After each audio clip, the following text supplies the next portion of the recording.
How much trouble does Borris Johnson have? Oh, he's in a lot of trouble for now, but he's someone who is quite resilient. Yes. You remember in 2019 when he gave the advice to Queen Elizabeth to prorogue Parliament to enable his deal for Brexit pass through, even though it was shut down by the Supreme Court in the judgment delivered by Lady Hale in the case of Miller and Attorney General.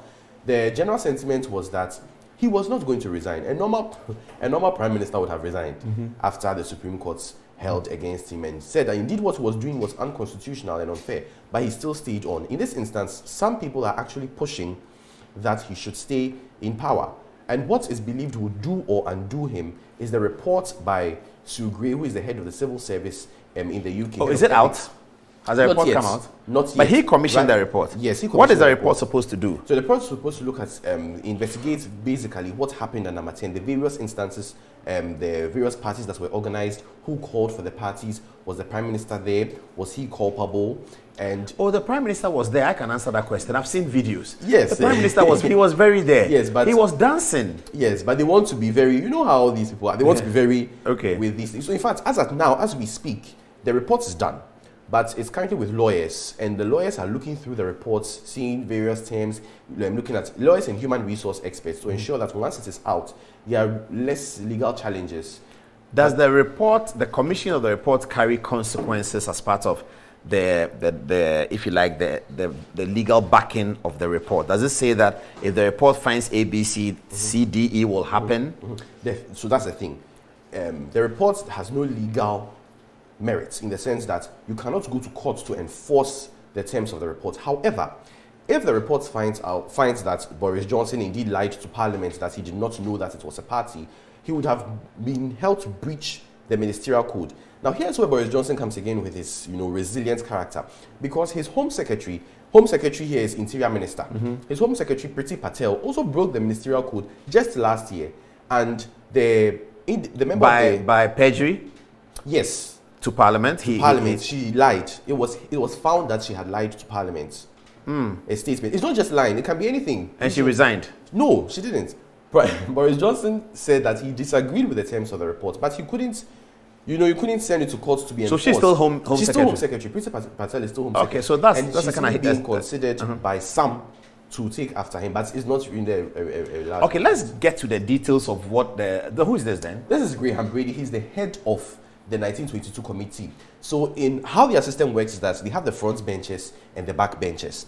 The front benches are cabinet members and ministers of government. So they are the MPs that are ministers. So for instance, you have Soultum MP is Adom-Otchere, Minister of Foreign Affairs. That is how their system works. The front benches sit here. The Prime Minister would often sit here with his ministers. Often the Home Secretary sits by him on the left. Okay, so let's take a good look at the British Parliament, inner chamber of the British Parliament. Yes. This is the Speaker's block. Yes. The Speaker's chair. Yes, and the people around the Speaker, the clerks and all that. Yes. And this is the table. Yes. So to the right-hand side of the Speaker is the majority. Yes. And to the left-hand side of the Speaker is the minority. Yes. So the first bench over here is a top leading ministers. The Prime Minister sits directly in front of the microphone. Yes. Okay, and this is called the dispatch box. Dispatch box. Okay. He so all these people are top frontliners. Front benches. And then the second row is what? These are the back benches. Now the back starts from second or is back here? Second. Okay. To the back. Okay. And the reason this is important is because most often than not, if the front benches do the wrong thing, if the Prime Minister does the wrong thing, it is very hard for him to say that, oh, let us resign. So the back benches serve as a check on the front benches. And that is where the picture Sir Brady comes in. Graham Brady comes in because he is the chair of the 1922 committee. What's the 22 committee about? The 1922 committee is the committee that serves the interests of the back benches. Okay. So it's the back benches coming together to say we will serve as a check on the front benches. That is the ministers. So these are ministers, these are MPs who are not ministers, but check MPs that are ministers. So what happens is if the Conservative Party has a problem with Borris Johnson or any other Prime Minister for that matter, they have to send letters of no confidence to Sir Graham Brady. Now, the letters of no confidence have to 15% of any Conservative amalgamation. 50% of the number. Of the number. How many people do they have in Parliament now? Right now, the Conservative Party has 359. 359. Yes, making it 50, so they need 15% of that is what? 54%. So 54% or individual. 54 individuals. So they need 54 MPs to sign the motion. Yes, to ask for a confidence vote on Johnson yes, within the party. Within the party. Okay. Within the party. What happens? So if they don't get 54, the motion fails. The motion fails and he stays as Prime Minister. If they get 54, it goes to the next stage. Yes. So when will we know whether they have the 54 or not? We will not know till, say, Graham Brady comes to tell us. In fact, when Theresa May, there were letters were being submitted against Theresa May, Sir Graham Brady didn't even tell his wife the number of letters that had been submitted by the backbenchers. His wife an MP? No, but I mean, rumors. We are talking about how secretive. That's how he's a very secretive person. He didn't tell his wife. No, maybe his wife didn't ask. Oh, but these things, you know, husbands gossip with their wives on the bed. On the bed. Oh, I don't know. I just watch from Nigerian movies. You saw it in Nigerian movies? And he didn't tell his secretary too? Nobody. He didn't tell his PA? Nobody knew. But the letters are submitted to him. Yes. So if I submit to him, I know I have submitted. I don't know who else has submitted. Yes. But another MP can tell me that I've also submitted. That's okay. Yes. Oh, that's your business. Is he a member of parliament? He's a member of parliament. I see. Okay. He's a member of parliament. And so when it's up, when the threshold is met, he will then call for a motion within the Conservative Party members in Parliament for them to call for a vote. Now, if the majority of the vote carries, then there will be a second leg. The second leg is that we will now put the candidates before the whole Conservative Party, the General Conservative Party. As of now, they number 180,000, more or less delegates of the Conservative Party, generally. 180,000 to vote across the country? Across the country. Whether they want Borris Johnson or not? As for the MPs would have said they will take him out. They will take him out. So when it's 55, then all the MPs will now come and vote to determine a majority. Yes. And the majority will take him out. They'll take and him then out. for the new leader, you go out to the General Conservative Party and get a new leader. Yes, but he has Let me go to Mikael, who has been studying the scandals of Borris Johnson. He's going to tell us about it. Okay, there he is. Mikael, tell us. So, what are the scandals of Borris Johnson that you found out, which is making this one quite a normal scandal? Right. So, besides the COVID parties, he's had 3 separate scandals. We'll call the first one, let's say, Apartment Gate, where he allegedly organized secret donations for the refurbishment of an 11 Downing Street apartment. Now, we would all know that the British Prime Minister resides at number 10, but he now resides at number 11 because, for many different reasons, it's a larger apartment. And the Prime Minister is allocated £30,000 yearly for any sort of renovations. But apparently, the cost of renovations to this apartment totaled over £112,000. And any extra cost of renovation is supposed to be covered by the Prime Minister independently. But for some reason, if there are any donations made, he's supposed to report these to the Electoral Commission. And from sort of April 2020 to May 2021, the period in which he was to make this report, no sort of report was given to the Electoral Commission. So his former aide, Dominic Cummings, alleges that he organized for secret donations to be made to sponsor this. Now, he's accused of, Dominic Cummings, the former aide, he's very, very critical of our Prime Minister, the British Prime Minister. He's been a thorn in his flesh recently.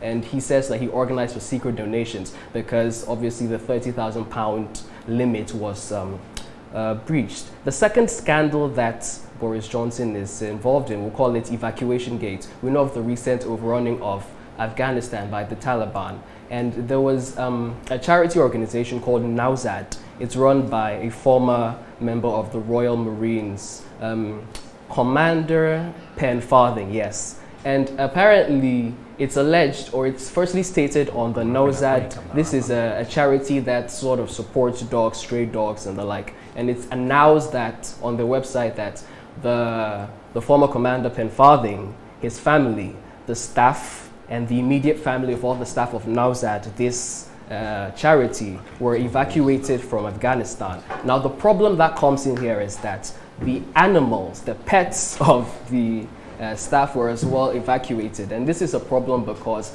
it has been stated that there were many, many requests to be evacuated from Afghanistan by many, many Afghanis who were fearful for their lives because of the Taliban, and these were unattended to, were ignored, but for some reason animals were taken out of Afghanistan. Now, it's been brought out by tweets from a cross-party committee in Parliament. This is on foreign affairs. And I won't say their reports are inconsistent, but the tweets that come have been here and there saying a number of things. But what is common is that it's alleged that Borris Johnson was a part of the agreement by the British government to allow these people to come out, to allow animals over human beings to be evacuated. Now, it's been stated by the Defense Secretary of the UK government that he actually was not a part of it. What he signed off on was the evacuation of staff and immediate family members, no pets. But again, I believe it is Dominic Cummings, again the thorn in the flesh of the British Prime Minister, stating that he was a part of the decision to allow animals to be evacuated from the United Kingdom over human beings. And then his third scandal, this was in, I believe, 2021, November 2021. This was a consultancy scandal, and it was he Prime Minister then in November 2021? Yes, he was Prime Minister. Yes, please, he okay. was. So in November 2021, this was actually a separate Member of Parliament scandal, which Borris Johnson became involved in. So there was a law brought up by Labour MPs to limit the kind of political consultancy services members of Parliament could offer. And the Tory government opposed it, and then they struck it down, and they brought what Labour would call an inferior version of their bill. And this was brought up because a former MP, Owen Patterson, was alleged to have used his office as Member of Parliament to, lobby for services, political consultancy services, basically taking advantage of his position.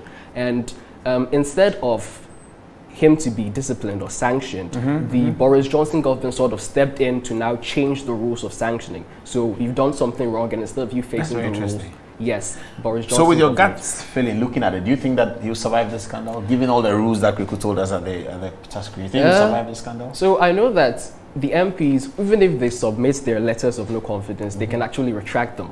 And they said that it's been said that they are awaiting the report by Sue Gray to see. It would really largely inform them. It's also been said that they're looking at the response by the public of the United Kingdom. So they'll look at all of those, look at his ratings, approval ratings, and decide. But approval ratings are not bad, actually. They were dropping, actually. I mean, I want British... Well, now that he's done the COVID restrictions, he is expected to go up. Oh, yes. The restrictions, the whole vaccine issue. Well, yes, but you see, the thing is, the scandals are many and hefty, and he's done a lot of things, and people look at him... But it's not surprising people, is it? But he has this cavalier attitude. It's almost like he's bulletproof, surviving all these things, and he keeps doing it. Kweku, what's your gut feeling? You think that he'll survive it? I don't think so. You think he would leave? He will resign, or he'll be fired? He may be kicked out by the end of the year. It's too much. Oh, end of the year is a long time away. See, that's the word. Yeah. No, but Margaret Thatcher went for 12 years. Yeah, I mean, end of the year is a long time away. If he's not kicked out now, many things will happen and change the whole. And forget. Well, maybe, but. Well, I mean, he's my man, so I want him to remain. Oh, but here's the thing. You see, with Tony Blair, there was one incident. I forget which particular scandal Blair was involved in. He said that if the police approached him to interview him on basis of suspicion, he would resign. Now, many members of the British Parliament have said that for this, Mr. Johnson would not resign. There have been many instances where he's been told to resign, say, you should step down because of this. Mr. Johnson says, no, I will not step down. So from his position, he's done nothing wrong. He refused to step down. But then with the evidence leveled against him, and then the increasing suspicion, and all the things that he's done, it always seems as though there's some justification here and there. But you can only do so much until eventually trust him.